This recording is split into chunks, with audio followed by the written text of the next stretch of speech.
supposed to. So, fingers crossed, touch wood, after AJ beats Ruiz, he's got to put it on him.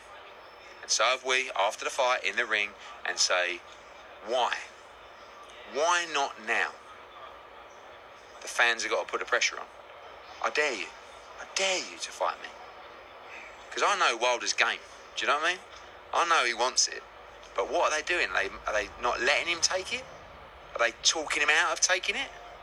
I don't know. So you've got to goad him into it, and you've got to say, I dare you to take the challenge.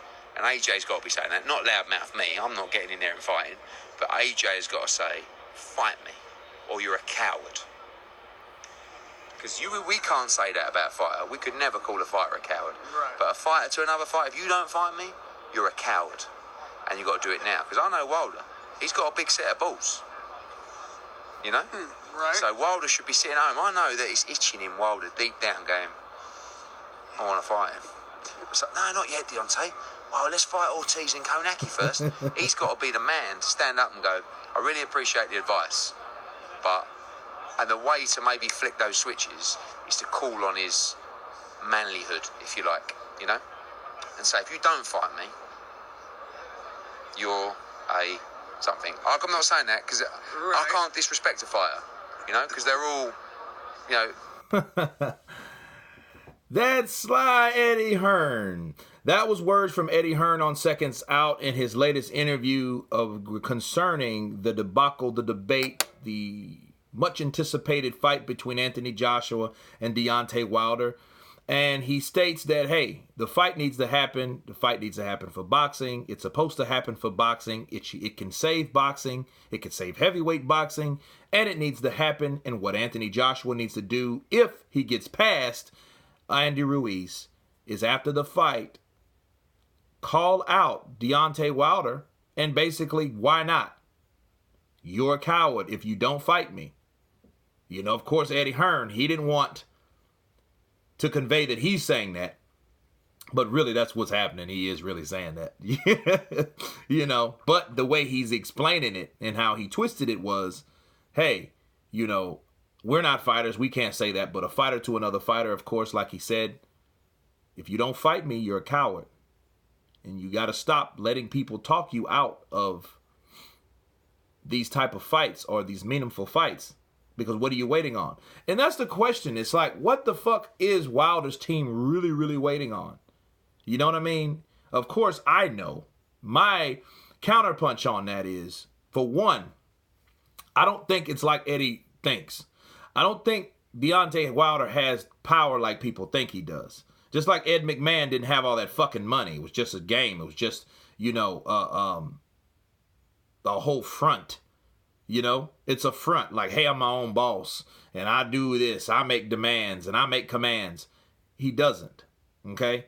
So what Eddie Hearn is doing, he wants Anthony Joshua to do something that he's not about. And honestly, I don't think that Anthony Joshua would do that.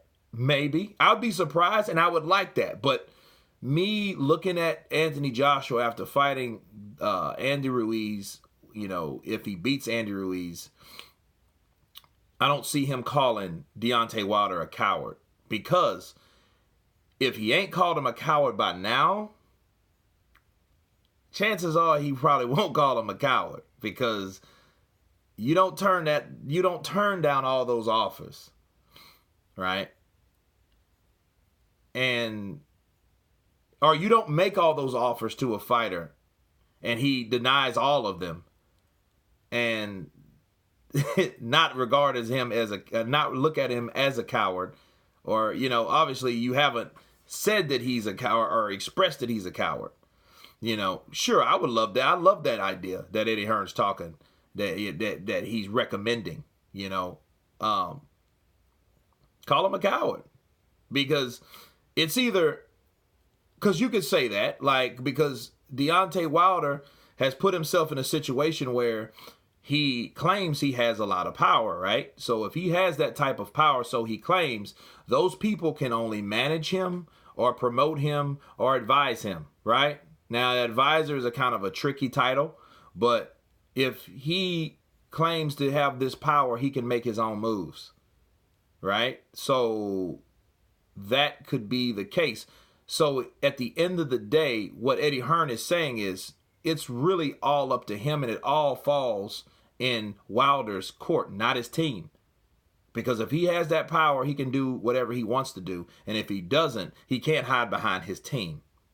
I remember Tyson Fury made that suggestion. If two guys really want to fight, they'll make that fight happen. So if Wilder really wants that fight, why is he backing up and shit like that? What is he doing now?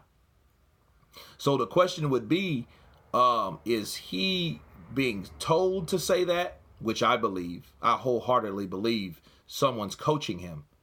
You know what I mean? Or it's just him personally all of a sudden having this brand new or new epiphany of thought saying we need to wait, you know? And, but Eddie's right though.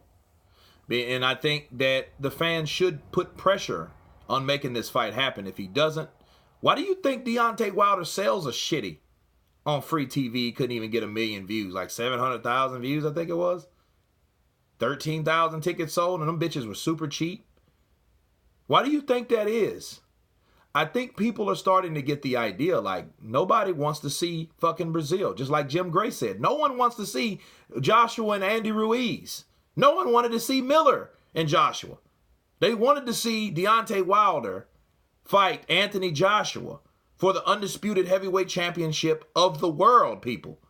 That's what we want to see. We don't want to see these other side fights. We don't want to see that. That's the whole thing here.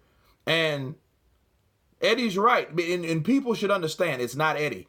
And you know what's funny about all these other channels, these pro Wilder channels? You know what they're saying? Oh, well, he had his chance and his opportunity. Oh, now you want to fight. Ha, ha, ha. These motherfuckers are high-fiving and fucking chest bumping that Deontay Wilder's bullshitting because they know he's bullshitting. That's crazy. Like, y'all motherfuckers don't want to see that fight because y'all know there's a chance Deontay Wilder could lose. And if he loses, y'all's channel will be shit. And a lot of those guys' channels are already shit. You know what I mean? They're already shit. That's why they back Deontay Wilder without realizing Deontay Wilder could lose. So I'm not one of these guys that's sitting here and saying, man, I know Anthony Joshua's going to beat Deontay Wilder. No, we don't know that until they fight. So when people come on this channel and they say, oh man, you know when Anthony Joshua, he knocks Joshua out, your channel's going to fall. No, it won't. Because I'm not sitting here saying, oh, Deontay Wilder can't beat Anthony Joshua. Here's the deal. If he can punch him, he can get him out of there. You never heard me say anything different at all. You've heard me say a lot of shit about his style, about his technique, about his skill set, ring IQ, sure. Personality, yeah. But punching power, no, he has that. But Anthony Joshua, he does, and I felt he should speak up more. But then the bittersweet part of that is if he did that and he did call Deontay Wilder a coward and call him out like that, he really wouldn't be him. But a lot of people questioned the Miller press conferences, right? When he was cussing and he was pissed off, he was unglued. And a lot of people, Carl Froch and a lot of other people, a lot of Brits said, I think that he's getting out of character. Well, he could get out of character for Miller. So let's see if he will do that for the sake of making the big fight against Deontay Wilder. And that's my counterpunch on that, people. You guys tell me what you think. I'll leave this interview in the description box. Let you guys look at it in its entirety. Of course, please subscribe. And you guys been counterpunched. Peace.